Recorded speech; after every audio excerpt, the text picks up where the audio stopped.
Good afternoon, bon après-midi. The past 6 weeks have been extremely difficult for Canadians.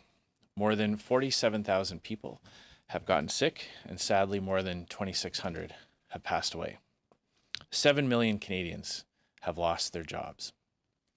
Businesses have been forced to close their doors, and too many may never reopen. Le confinement est difficile, mais il nous permet de ralentir la propagation du virus et d'empêcher que notre système de santé soit surchargé. C'est pourquoi les provinces se préparent à revoir certaines restrictions sanitaires. Au Nouveau-Brunswick, les premières restrictions ont été levées vendredi dernier.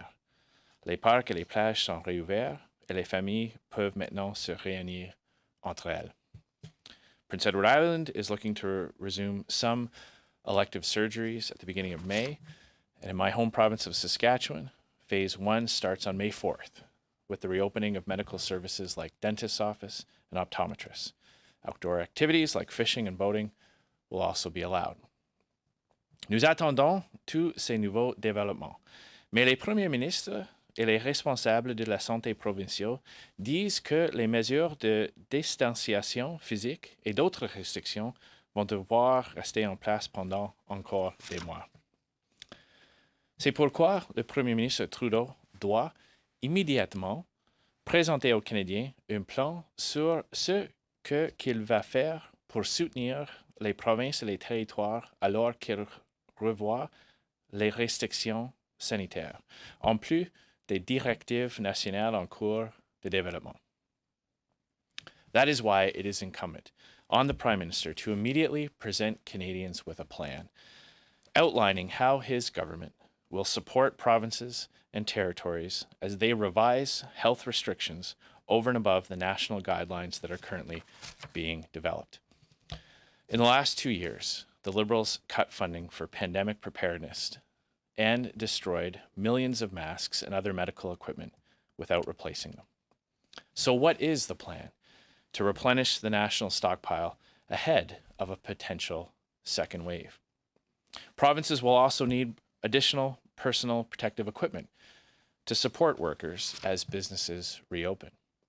Given that frontline healthcare workers are still struggling to get the critical equipment they need to stay safe, how is the federal government planning to get additional supplies to support businesses and their employers and their employees? The government keeps talking about getting much needed medical supplies from China, but supply flights have been forced to return from China empty. And just last week, we learned that 1 million face masks were defective and couldn't be distributed. Test kits have arrived contaminated. Relying exclusively on the PRC is clearly not the solution. So what is the government doing to ramp up production here at home? How many Canadian companies have successfully retooled?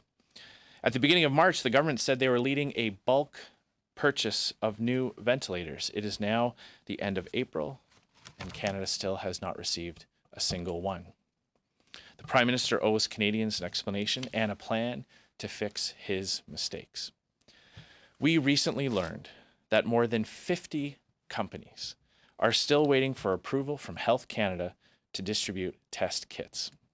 When will this backlog be cleared? As provinces ramp up testing, they will need these test kits. So when will new federal modeling be released? Depuis le début de cette crise, les libéraux sont lents à réagir et leurs échecs coûtent cher aux Canadiens. Leur échec à fermer nos frontières a permis la propagation du virus. Leur échec à maintenir nos réserves nationales a fait en sorte qu'il n'y avait pas assez de fournitures quand les hôpitaux canadiens en ont eu besoin. Leur échec à établir de bons programmes en premier lieu ont fait en sorte que des entreprises et des travailleurs ont été oubliés. From the beginning of this crisis, the Liberals have been slow to react, and their failures have cost Canadians.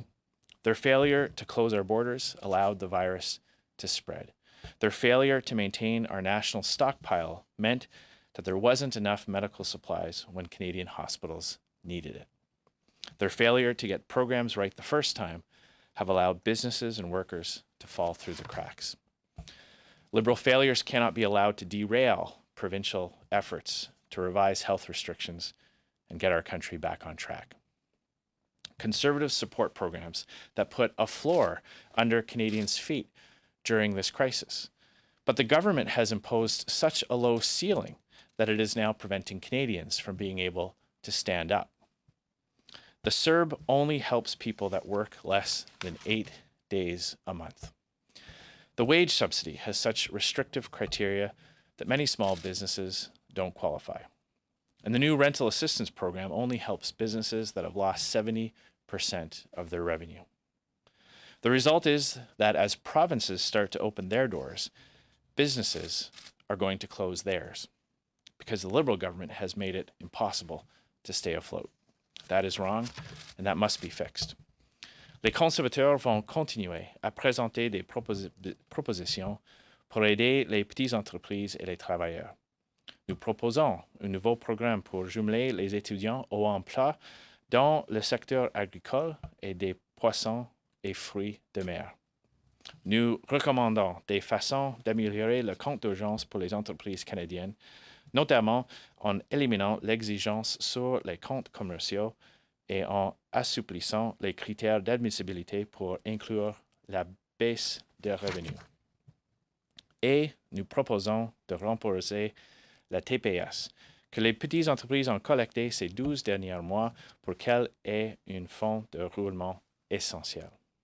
The government needs to start listening and implementing our solutions so Canadians can get the help they need. Thank you very much. Happy to take your questions. Nous allons maintenant passer à la période de questions. We'll now go to question period. As usual, we ask reporters to have for one question, one follow-up. We'll start with 3 questions on the phone. Operator, do we have a first question, please? Certainly, thank you. Merci. Please press star 1 if you have a question. S'il vous plaît, appuyez sur étoile 1 maintenant pour poser une question. Our first question is from Philippe Vincent from Radio-Canada. Please go ahead, your line is open. À vous la parole, votre ligne est ouverte.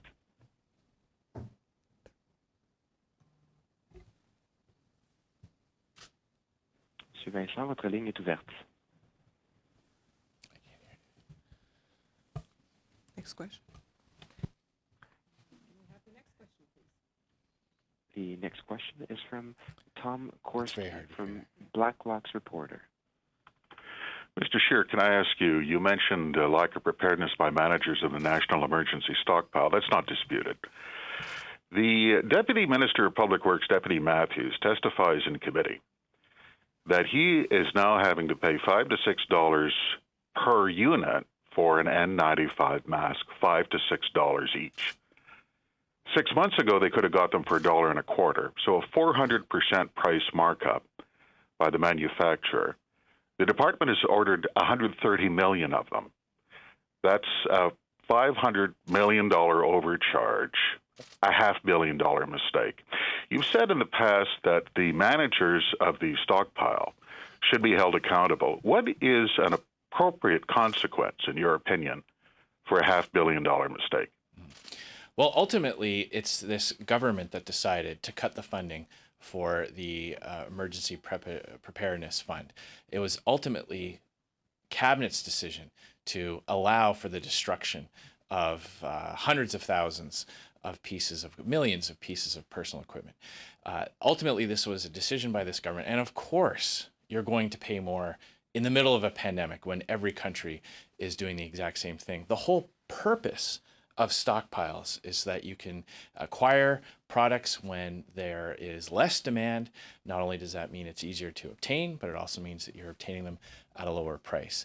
So we're seeing the folly of this government's short-sightedness. Their short-sightedness to make a funding cut of several millions of dollars. At the same time as they were handing out $12 million to Loblaws for new fridges and $50 million to MasterCard, they're giving big corporate welfare handouts. They decided to cut the funding for a stockpile. The recommendation to maintain those stockpiles came out of previous reports on other pandemics. So it wasn't as if it was, the defense that some of the Liberals have been using is that no one could have seen this coming. It's precisely false. It's completely untrue. In fact, the opposite is true. We were warned after past pandemics hit Canada to maintain these stockpiles. This government's failure to do so is an example of their mishandling of this crisis and something that Canadians will ultimately hold them accountable for. On the different subject, on the rent rebates, the program was not costed. Restaurants alone nationwide say they pay $9 billion a year in rent, $750 million a month. The rebate program does not have a price tag attached to it. Does that matter? And does Cabinet or Parliament reach a point where the expenses are becoming so large that the after effects will mitigate whatever immediate benefit there is? Well, that's ultimately going to be a long-term conversation that parliamentarians have. We believe that there's even more of an impetus to get things right on the health side of it, so that we can also not only protect the health and well-being of Canadians, but also to mitigate the economic effects. The sooner that provinces are able to ease health restrictions and phase in a reopening of society and the economy, obviously the less need there will be for these types of government programs. We are very concerned on the rental subsidy provision, that it is very restrictive. And what we're seeing with many of these Liberal proposals is a very low ceiling that prevents people from operating at some kind of a capacity. So businesses have to show a loss of 70% of revenue to qualify for the rent subsidy. There are many businesses that are struggling to stay afloat at 20, 30, 40, 50% levels of activity, who will be ineligible for these types of programs. There will be an incentive for some businesses who have seen 60% loss to give up altogether in order to qualify for the assistance. We're seeing examples with the student benefit where there's no link to available work or incentives to work, that many of the unintended consequences of the Liberal government proposals will have actually worse and more longer term economic negative consequences. That's why Conservatives are doing our job. We're rolling up our sleeves. We're going through their legislation. We're improving it, and we're ultimately providing Canadians with better programs and services. Operator, can we have a second question, please? Certainly. The next question, la prochaine question, Hélène Buzetti de Le Devoir. Oui, bonjour, Monsieur Scheer. J'aimerais justement bâtir là-dessus, sur cette subvention pour les étudiants. Je crois savoir que les partis d'opposition, dont le vôtre, ont obtenu le projet de loi du gouvernement là-dessus. Qu'est-ce que vous en pensez de ce projet de loi-là? Vous avez eu 2 jours déjà pour l'étudier. Êtes-vous d'accord avec ce qu'il contient? Et si oui, sinon, avez-vous des propositions de modification à y faire? Alors, nous avons reçu le projet de loi et nous sommes en train d'analyser le projet de loi. Nous avons eu des discussions dans notre caucus avec nos experts. On a vu qu'il y a des problèmes avec le programme. Il n'y a aucune incitative pour les étudiants de travailler. Il y a des obstacles pour les jeunes qui veulent travailler, mais peut-être ne peuvent pas trouver des emplois à le même niveau qu'il a eu l'année dernière. Il n'y a aucune flexibilité, il n'y a aucun lien avec les emplois qui existent. Alors, nous avons des idées lorsqu'on peut améliorer le projet de loi. On va discuter avec le gouvernement, proposer nos solutions et enfin, on va avoir une discussion au Parlement. Bon, je comprends que vous ne voulez peut-être pas partager vos suggestions aujourd'hui, mais la semaine dernière, je pense que votre député Dan Albus a émis un communiqué de presse au nom du Parti conservateur où on parlait de cette idée de jumeler des étudiants avec des emplois dans le milieu agricole. Vous y avez fait référence tout à l'heure dans vos déclarations d'ouverture. Est-ce qu'on doit s'attendre à ce que le Parti conservateur exige que les étudiants prouvent qu'ils veulent vraiment travailler pour obtenir de l'aide? On dit qu'il y a des besoins dans notre économie. Il y a des producteurs qui ont besoin des travailleurs. Il y a des entrepreneurs, des propriétaires, des petits entreprises qui ont besoin des travailleurs. Il y a des épiceries qui ont des heures élonguées dans cette crise. Ils ont besoin des travailleurs aussi.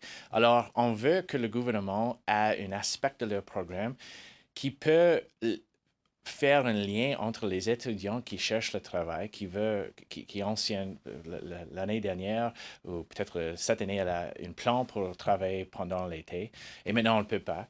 Oui, nous sommes en accord avec l'idée que les gens qui veulent travailler, qui ne peuvent pas trouver des emplois à cause de cette crise, à l'appui de le gouvernement, mais aussi il doit avoir l'autre contexte, l'autre aspect. Et ça, c'est de faire le lien entre les emplois qui existent, où il n'y a pas des travailleurs. Et on va proposer des idées au gouvernement pour adresser cette fête. Operator, one last question on the phone. Thank you, merci. La prochaine question, the next question, Émilie Bergeron de l'agence QMI. Please go ahead, your line is open, à vous la parole. Oui, bonjour, Monsieur Scheer. Vous avez parlé en ouverture que vous voulez voir le plan du gouvernement Trudeau pour la réouverture de l'économie. Et vous avez dit que vous vouliez un plan au-delà des directives nationales. Qu'est-ce que vous voulez dire par un plan concrètement? Alors, merci beaucoup pour la question. C'est clair qu'il y a des problèmes avec le gouvernement fédéral et la réaction au part du gouvernement. Les provinces veulent de réouvrir. Lorsque les provinces peuvent réouvrir et pour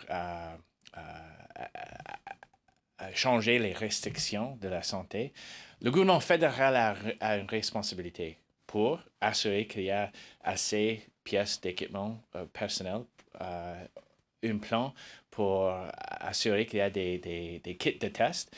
Nous avons 50 compagnies qui veulent envoyer, assurer que leurs tests de kits sont disponibles aux provinces et le département fédéral n'a aucun plan pour les approuver. Et il n'y a aucun nouveau respirateur au part de le plan de le gouvernement pour le procurement national. Alors, nous appelons, nous disons aujourd'hui que le gouvernement fédéral doit présenter un plan pour les Canadiens où il adresse ses faiblesses et il peut dire aux provinces, OK, on va être là pour vous, pour assurer que vous pouvez prendre les décisions. À ce moment, il y a des gaps et le gouvernement fédéral n'a fait rien pour l'adresser. Merci. Et concernant, pour revenir sur le projet de loi pour l'aide pour les étudiants, dans la proposition libérale, il y a cette idée de créer des emplois dans les secteurs qui en ont plus besoin et puis aussi l'incitatif au bénévolat. Qu'est-ce qui pose problème là-dedans? Puisque vous avez l'air de dire qu'il n'y a pas assez d'incitatifs pour les secteurs qui ont besoin de main-d'œuvre, comme en agriculture, par exemple. Qu'est-ce qui manque? Alors, il manque un lien, il manque un aspect de leur programme qui peut assurer que les jeunes qui veulent travailler peuvent adresser les emplois qui sont disponibles. C'est clair qu'il y a beaucoup de jeunes qui vont être impactés par cette pandémie, qui a travaillé l'année dernière, qui a un plan pour travailler cette année et il ne peut pas trouver, ils ne vont pas trouver un emploi cet été. Bien sûr, nous sommes en accord avec l'idée que le gouvernement peut appuyer ces gens comme ça.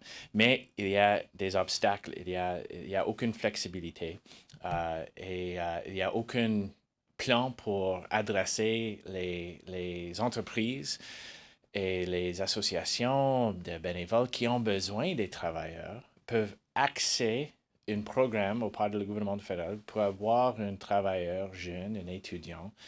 Et ça, c'est les choses qu'on dit. On va avoir plus de dire pendant cette semaine. On va proposer des idées pour améliorer ce projet de loi. Mais on veut voir un lien entre les emplois qui sont disponibles et les jeunes qui cherchent le travail. So I'll just repeat that part in English. What we're saying with the student program benefit is that we would like to see a link between benefits for students who are planning on working.